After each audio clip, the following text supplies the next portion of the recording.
Welcome back to another episode of Sports Dan Podcast. I'm your host, Jonathan Hooker, and who I'm here with? Gabe. Gabe, you're back. So, Todd, what did you learn last week in college football? Well, I hate to go. This is the second time I brought up Kentucky's game first. Without Levis, it's not a good team, right? You shouldn't lose South Carolina. No decent SEC team should lose South Carolina this year. Um, I learned that Bama without Bryce Young is dangerous for them, but that defense is good. I don't think you can deny that defense is good. Um, a lot of people talked about how Texas A&M threw it on them, but when you look at when Texas A&M got their big passing plays, it was after a turnover, right? So the defense gets off the field, comes to the sideline, they're meeting, they think it's going to be, they're going to have a little 5, 6 at least play drive before they got to come out. Then you go out there and you fumble. Defense isn't ready. They got to run back out on the field. That's when they got burnt deep. Evan Stewart, he's great, right? I mean, if they had a quarterback who could get him the ball and they still had Anaya Smith, I mean, that they could be good. Jimbo, we'll get into Jimbo later, but that play call, Nah. golly, man. Okay, now what I learned is that the SEC is deep. I feel like you saw Mississippi State handle Arkansas very, very easily. And then Alabama's, I think this is probably one of the more undisciplined Saban teams I've seen. So Definitely. I'll say that, and I'll say this time and time again. If Quinn Ewers never got hurt, he will be a Heisman candidate, and Texas will be top 15. Yeah, because that was embarrassing for Oklahoma. It's not good. Nah, it's just like they need time. I can't expect them to be back to Oklahoma where Baylor's still good. They still have Oklahoma State. They still have Texas. The uprising of Kansas, TCU coming back to life. It's just like a whole bunch of things going on in the Big 12 that's not going their way. So I can't be mad at them for what's going on. But at the same time, it's not necessarily that they're losing; it's the way they're losing, right? Mm-hmm. I'm gonna go back to Kirby Smart's first year, and I don't think Brett Venables. I don't think he's Kirby Smart anything, No. and I don't think Oklahoma's Georgia. But you go back and look at it. I mean, Georgia lost to Vandy that first year. They almost lost to Nicholls State, right? Yeah. But Georgia wasn't getting blown out by teams they shouldn't, right? Mm-hmm. And there is no reason with the talent Oklahoma, yes, they lost a lot, but Oklahoma still has talent. There is no reason they should have gotten blown out like that by TCU, who's a great offense, but there's no reason they should have got blown out by that. And there's no reason Texas should have more points than Oklahoma had passing yards. I don't care if Dylan Gabriel didn't play. You can't get shut out 49-0 and only throw for 37 yards. In a blowout, you can't even get 100 yards where you're throwing the whole game trying to come from behind.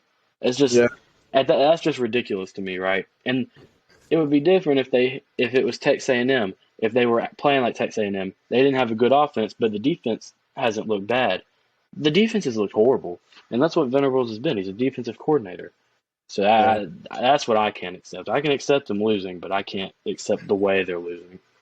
Yeah, I think the defense. But the thing is, when we come into it, when did Lincoln Riley ever get a big time defensive recruit? I mean, he never got a big time in terms of like Georgia, Alabama, even Ohio State, the kind of Clemson, those guys get it. But he got athletes, right? I mean, they were a team that was making the playoffs. There is no reason that it should be that bad. I don't expect him to have a good defense. I don't expect him to be top 30 even. But it shouldn't be an embarrassing defense. I feel like that has a lot to do with the scheme. When you have the talent that they have as one of the premier Power 5 programs. Mm-hmm. But I just think, like you said, like scheme, I think scheme plays a part into it because some of the athletes are not fit in his scheme very well. And then you change to the offense where Dylan Gabriel transferred to Oklahoma like right after when Lincoln Riley and them left. But we didn't know if Caleb Williams was going to come back. So we still gotta learn some more things. But I think next year they'll be better. But I Better. don't know. I don't know It's how just much. I think that them moving to the SEC is coming at a bad time for them, right? If they could Right. stay in the Big 12 for a couple more years, build some momentum, and then come over into the SEC, they'd do a lot better. But I just think, I mean, he has maybe another year, maybe two in the Big 12. I think Yeah. that's really going to hurt him because, I mean, they're whatever the SEC goes to, if they stay divisions, they go pods, it's still going to be a tough schedule. I mean, you'll have to play Yeah. Alabama some, Texas, Texas A&M, good teams, Mississippi State even. Yeah, I just think if they go to SC, I think Alabama goes to the East if they keep divisions. I think Alabama Auburn goes to the East while Oklahoma Texas goes to West. And I just think in all honesty, if they do that, I think Texas comes out the West. The first year, Texas, or I think we gotta see just how most quickly they years. do it.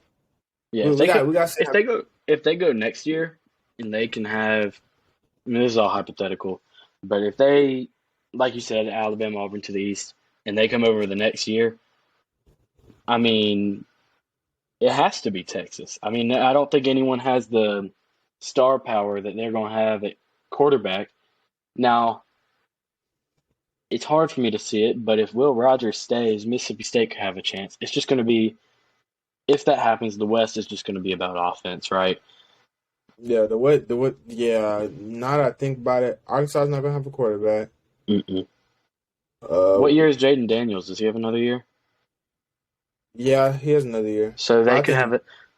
I mean, yeah, but they could potentially LSU could potentially have a good offense in year two. yeah. A&M will have a good defense, have a good defensive line. They'll have some playmakers. If they can get a transfer quarterback, I think that's going to be.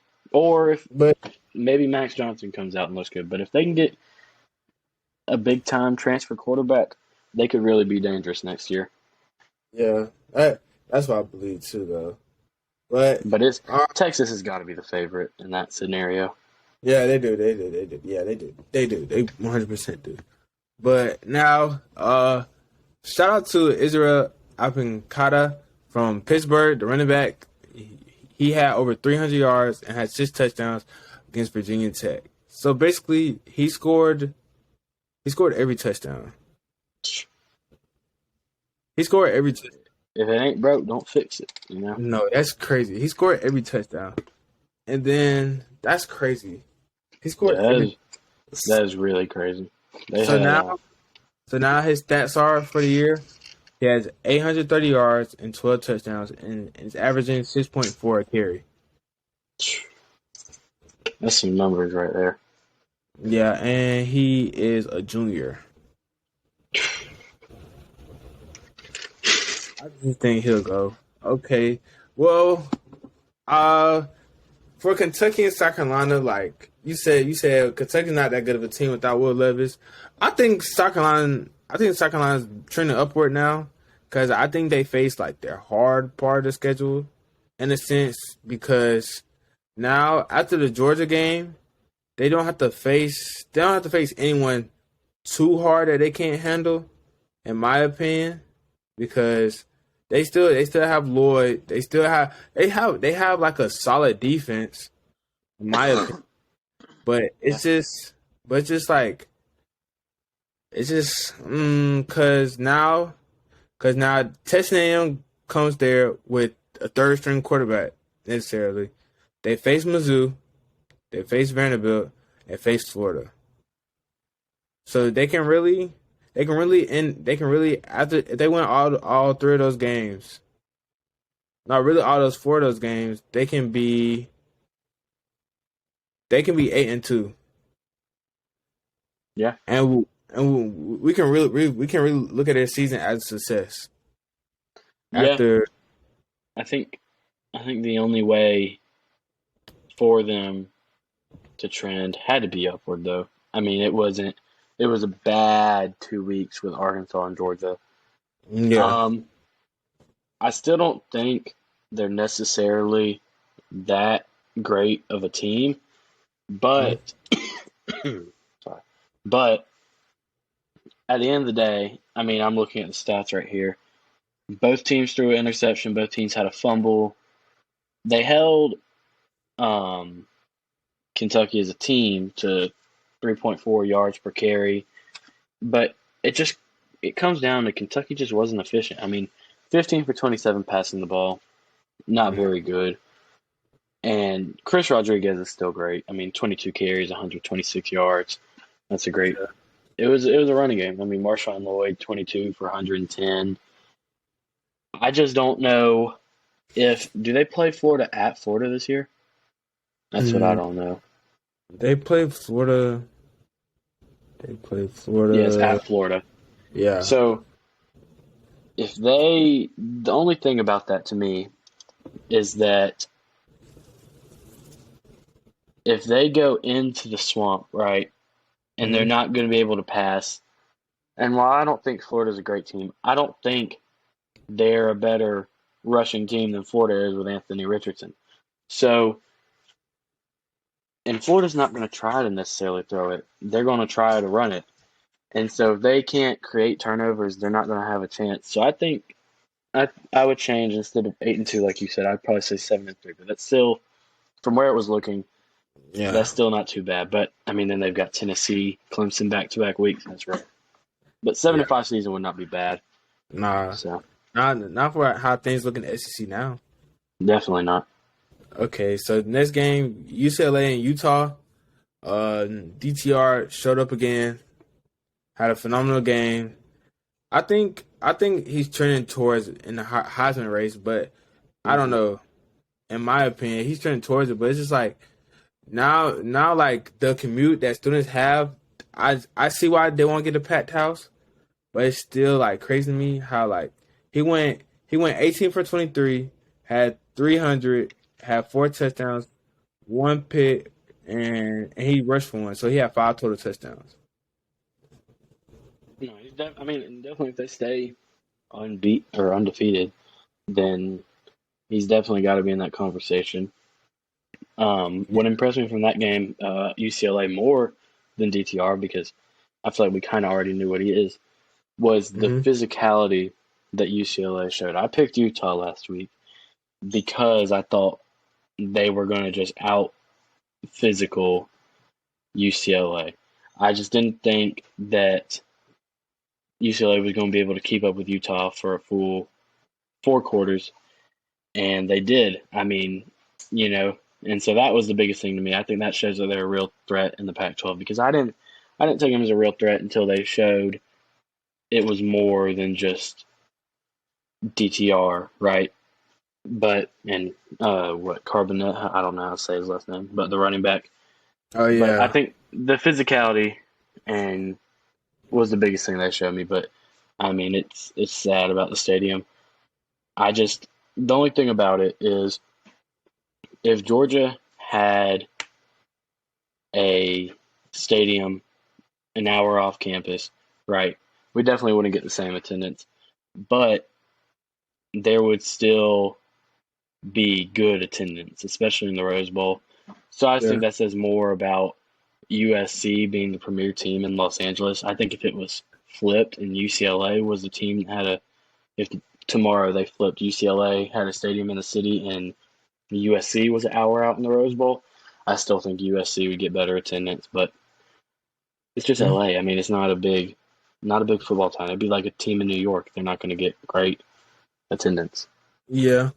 But they play Oregon this week, so we'll see how that goes. Yeah, I think that'll be really because the Pac-12 they're just doing the two highest or the two best record teams. They're not doing a division Yeah. winner and the conference champion this year. So that game, they're both undefeated in the.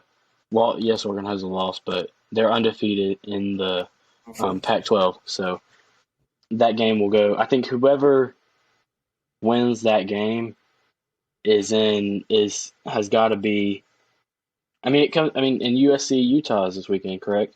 So Yeah, I think the winners of those two games is probably who we're going to see in the Pac-12 championship. But it's still. I mean, there will still be.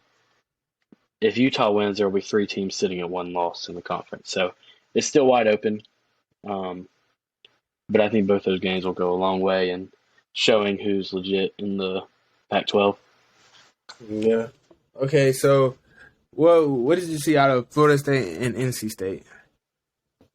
I mean, I think that was more. I mean, NC State, Florida State, they're both pretty good teams. But I think at the end of the day, for that game specifically, it was more Florida State that lost it rather than NC State that won it. Because I mean, didn't they have that interception at the end Bro, of the when I tell game you, where they didn't need to? They didn't need lit, to be passing it. They I mean they were on the 22 down by 2, a minute left, under a minute left.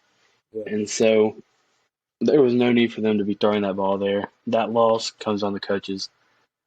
I mean, I don't know why you throw it right there. I mean, it doesn't make any sense. Run it, maybe get some yards, get it lined up in the on the hash that your kicker wants it on, and keep the field goal to win the game. I mean, it's on the 22. yeah.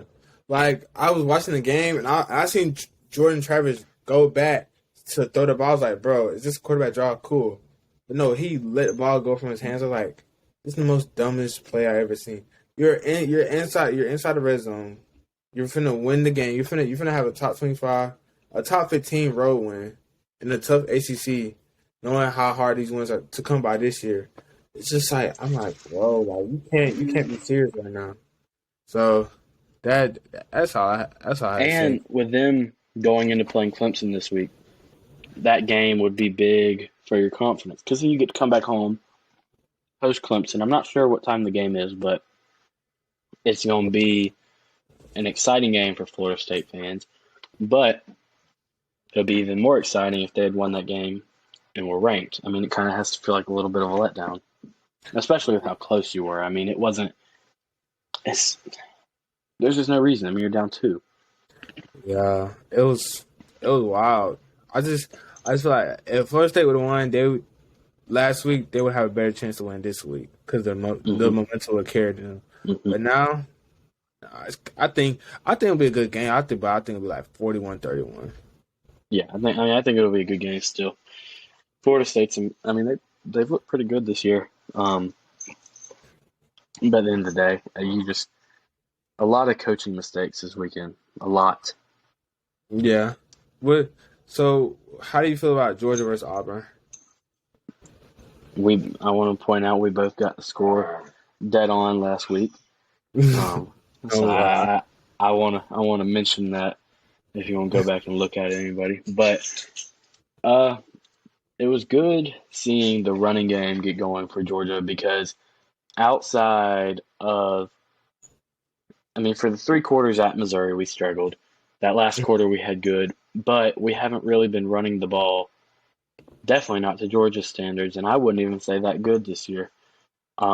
We've made it work in some games where, namely Oregon and South Carolina, where we were up big, we were throwing it on them, so they're obviously going to play the pass more. But when teams have been in their base defenses, we haven't really ran, and I mean we were shut down for 3 quarters against Missouri.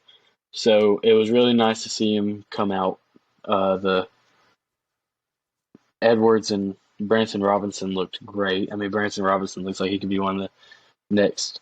I don't want to say one of the next great Georgia backs. That's I mean that's a crazy list, but he could be one of the next really good. I mean, he could be out there with around Swift, you know. Yeah.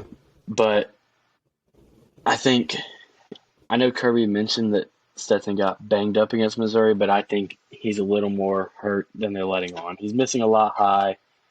He's wincing, grabbing at his shoulder, throwing a lot on the sidelines. Um, and to me, it just says he hurt his shoulder. I mean, I don't think it's anything serious, but I think if I'm Georgia playing a Vanderbilt team that's not that good this week, I think we need to they need to show me some balance, right? We need to have a good game throwing the ball and running the ball because that hasn't came together. Both of those haven't came together in a game this year. But Yeah. I mean, they look good. They held Auburn to 3 points outside of a long pass play because of two broken tackles that they were just trying to, make a bigger play than they needed to. And so, look good from them. Auburn, that's one of the worst Auburn teams I've ever seen. I mean, it's really bad because Auburn should not be that bad of a team, but they are horrible. So, I just say, Kenny McIntosh, Kendall Milton. I think your seats are warming up with Edwards and Robinson looking the way they did last week, and I just feel so we'll see a lot more rotation between the backs now after the performance from last week, and Stinson. I if I was Kirby, I want to start Stinson this week. I'll let Carson Bent do what he has to do. Let him learn, get some game experience from this week. The defense looks solid without Jalen Carter. We have a lot more pressures than I thought we would. Cornerbacks look okay, but they still were kind of had some miscommunication at points. But it's suspected though. We're not gonna get it perfect right now. But I saw some improvement from last week. Um, yeah, that's about it. But Auburn, yeah, Carson's gone after yeah, this year. I definitely. think he's gone. Robbie Ashford, he's an athlete, but He's an athlete, he but he's doesn't not have a no. quarterback. Yeah. Yeah, Um, he reminds me of John Franklin. That's yeah, what he reminds me of. yeah, a lot. Like, One thing about Georgia's defense, missing Samel Madon, the inside linebacker. He was out last week. I think that was big. I mean, he's really fast, um, sideline to sideline speed. And I think he really adds another level for that run defense. But missing Carter and him and the run defense still being as good as it was really promising. I think yeah, Kenny McIntosh, I don't think his seat needs to be too warm. Maybe he'll lose some carries, but with how effective he is in the passing game and the fact that he could have just as well looked as good as they did if he didn't get hurt early in that game, I think he's pretty safe, but I think Kendall Milton's seat has got to be lit on fire. I know he went out second, third quarter with a groin injury, but he already hasn't looked that great this year. And with a freshman and a guy who was only like a 3-star recruit add late in the year, I mean, it's not a good sign for him. yeah. Um, I mean, I think, and I have to disagree with you on the starting Carson Beck this week, only because Georgia goes into the bye next week. I think Carson Beck needs to get a lot of reps. Georgia needs to get up big and get him in, get him the reps. But they need to take the first and second quarters. I mean, until they build a good lead, they need to get Stetson dialed in. I mean, we go into a bye and then we go play Florida, right? I mean, Florida's not having a great year, not having a bad year. They beat Utah home. They've had some good wins. Barely lost to Tennessee, Yeah. but that's a rivalry game. It's just like Auburn, Alabama. That's always going to be close. I don't really care what the records are. It can always be an upset, right? It could be 0-8 Florida versus 8-0 Georgia. Doesn't matter. It can always be an upset, or vice versa, of course. And so I think they need to get Stetson some short rhythm passes, get him dialed in, hit a deep shot or two, and then get Carson Beck in there. He needs to get some confidence back and get some rhythm back, and then heal him up.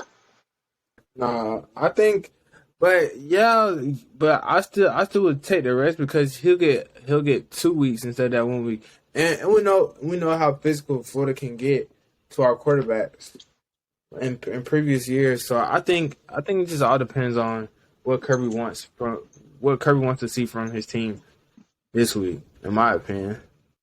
Uh, Bama versus Texas A&M. I'll say the biggest choke job that Jimbo has done in a long time, in my opinion, because you have Haynes King, who's basically throwing off his back foot almost every other play and still making completions, and you had Evan Stewart, who showed why he was a 5-star, and he had that wide receiver Muhammad who ran in the middle of Alabama's defense, catching everything. And I remember that one deep pass that he had. If Haynes King just put it out there instead of just like launching it, just add a little more,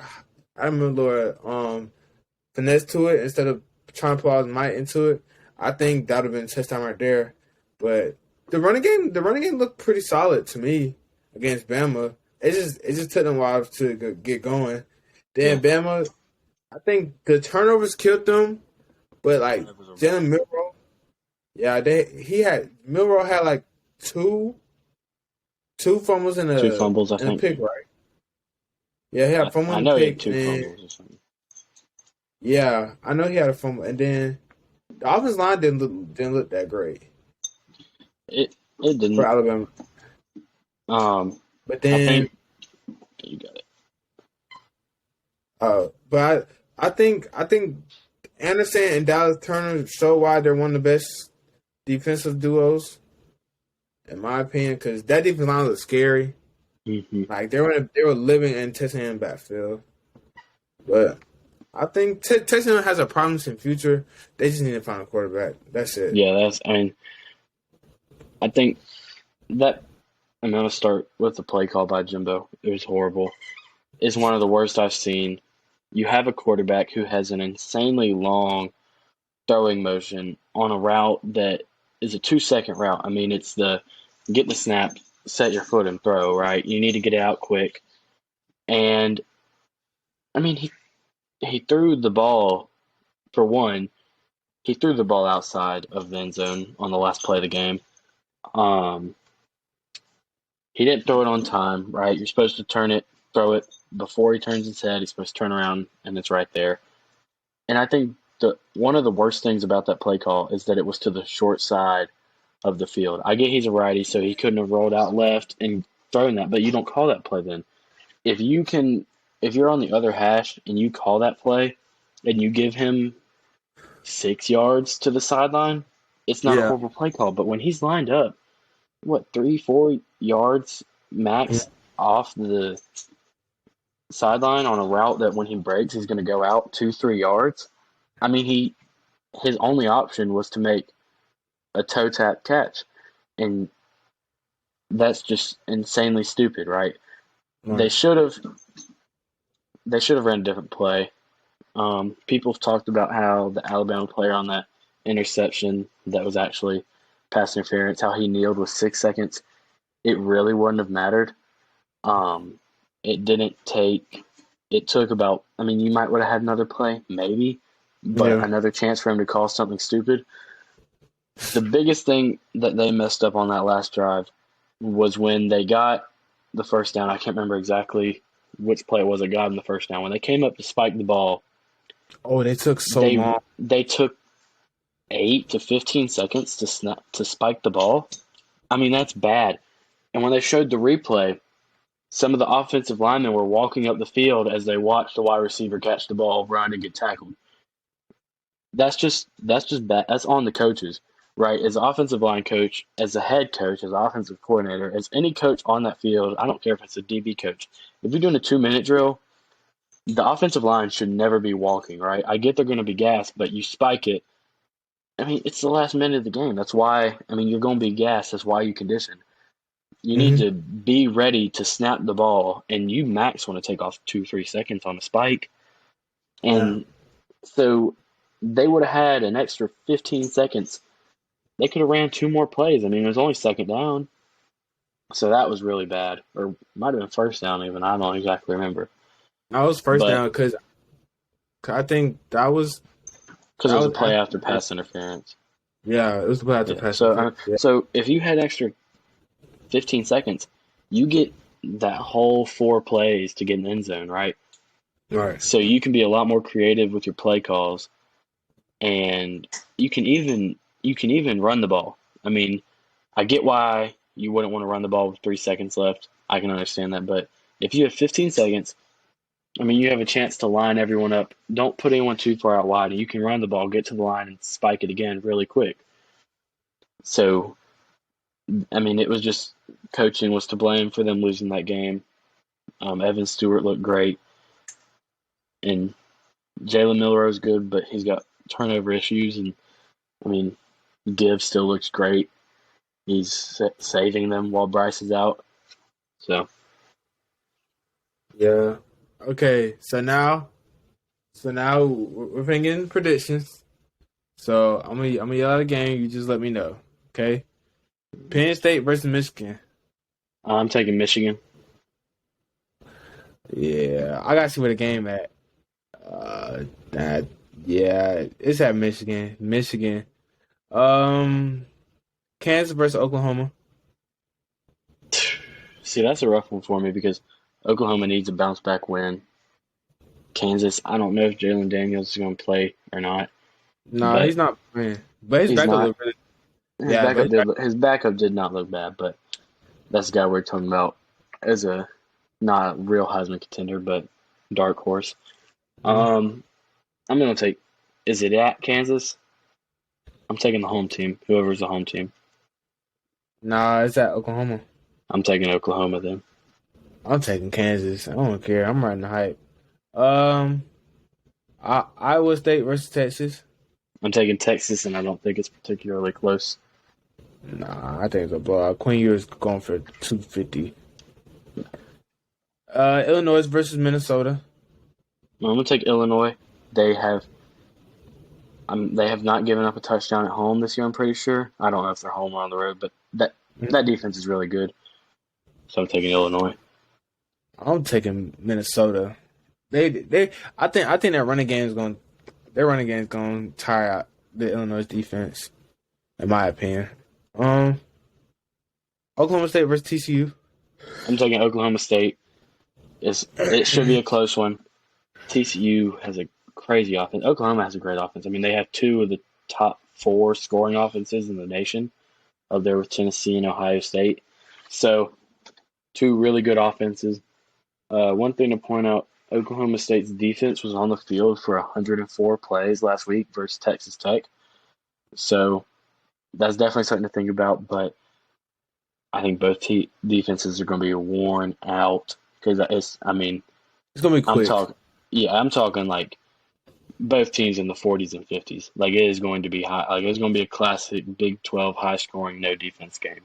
Yeah, I think so too. NC State versus Syracuse. I'm taking NC State on the road. I really do like Syracuse though, and I won't be surprised if they win. I'm taking Syracuse because I feel like NC State struggles with teams that know how to run the ball. So I'm taking Syracuse and Well, and the is Russian. NC State's quarterback isn't out, is he? Uh, nah, he's not out. He's not out. Status uncertain is what this says. So I mean, Yeah, if he doesn't play Syracuse, if he plays NC State, yeah. Sean Tucker from Sean Syracuse. Tucker is Sean He's Tucker's real. that guy. Yeah, he's He's that guy. real. He's real. He has a chance to be one of the first three running backs off the board whenever he declares for the draft. Yeah. Clemson versus Florida State. Clemson. Yeah, I'm taking Clemson. USC versus Utah. See, that's going to be a tough one. That's really going to determine things in Pac-12. Like I said, I think I'm going to take USC.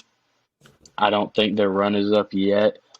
They're really good at forcing turnovers, and Utah's looked great since the Florida game. Outside of the UCLA game, they didn't Mhm. necessarily look bad, but I think Caleb Williams, Jordan Addison, and surprisingly that defense. I mean, defense just creates turnovers. So I'll take USC.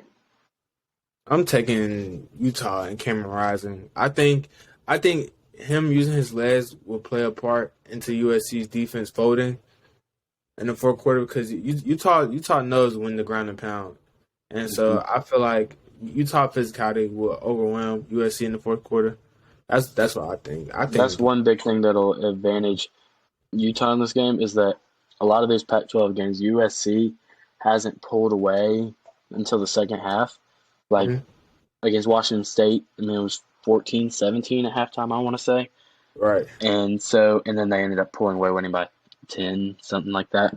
Yeah. And so I think USC, if they can get ahead in the first half, I think that'll be good for them. But if it goes into the fourth quarter and they're behind or it's close and Utah's able to just run the ball the whole game, I think USC's defense might get gassed and they won't be able to get interceptions like they're so good at.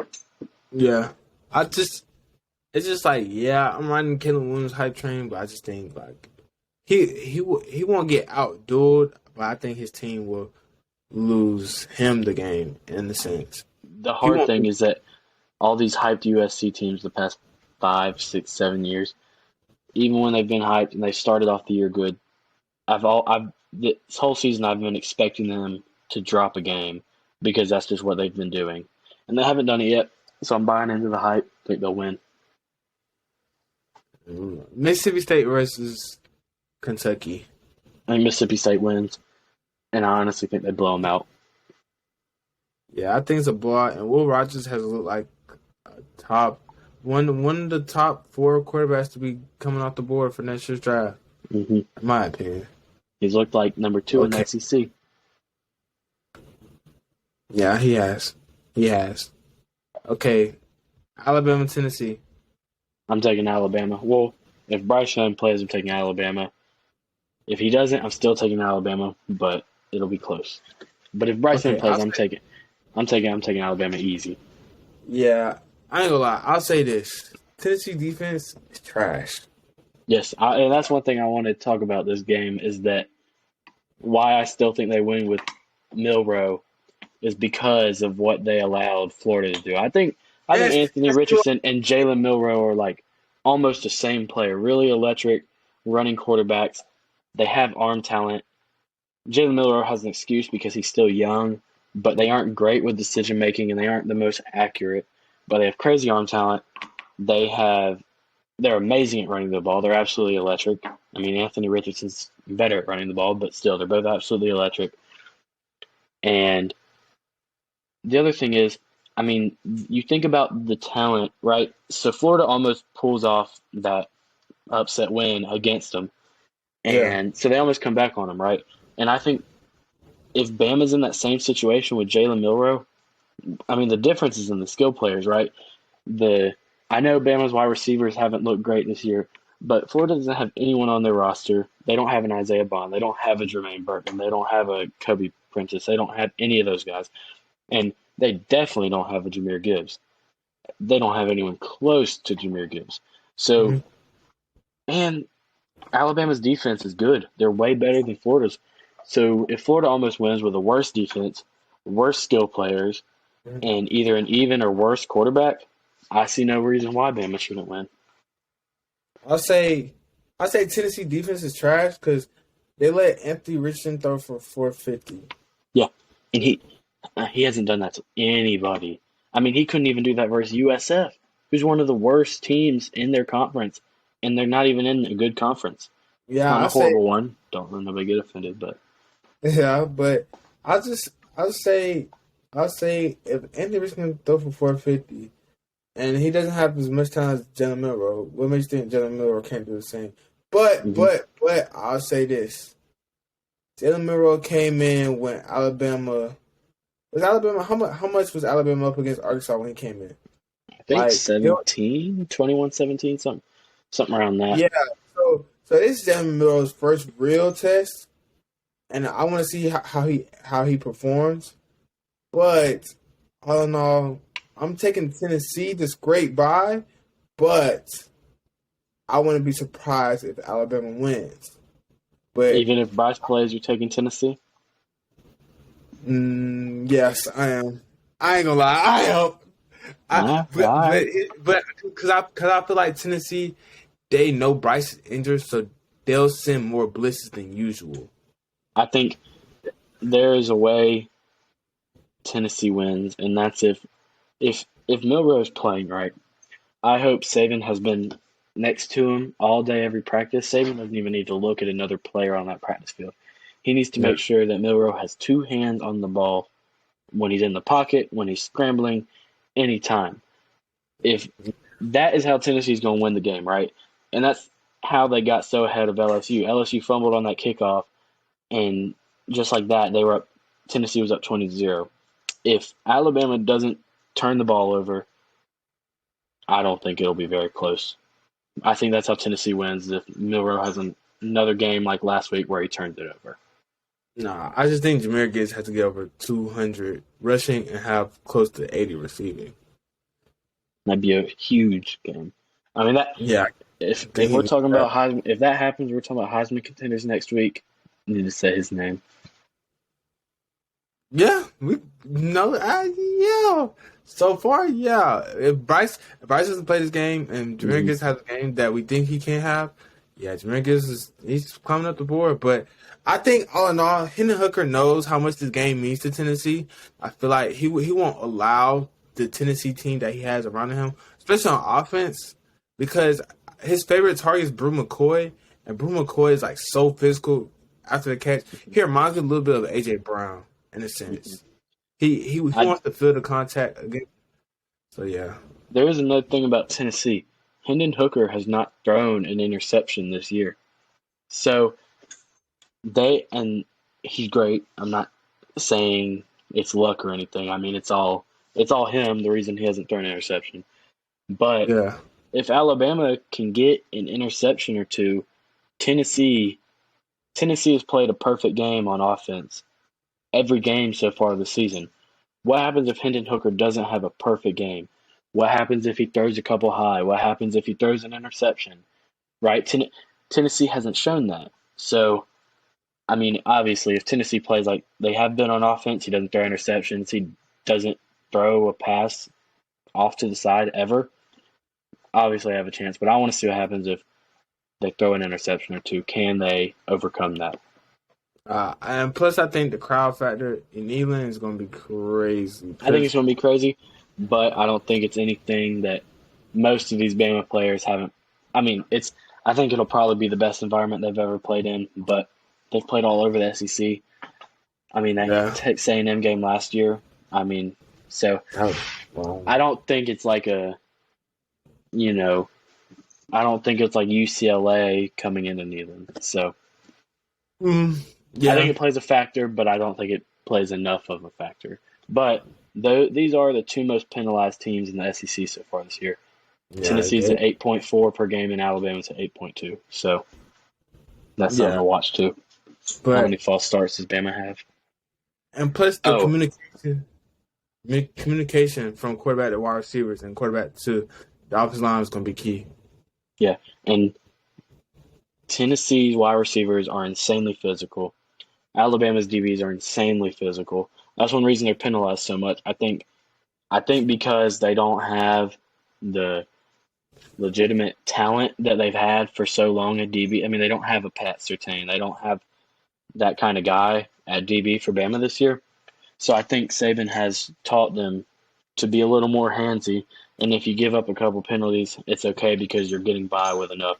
So that's going to be really interesting because there is going to be a lot of penalties. Well, there's going to be a lot of could-be penalties on the outside for both teams. It's just interesting to see what the refs call. Yeah, that's what I think.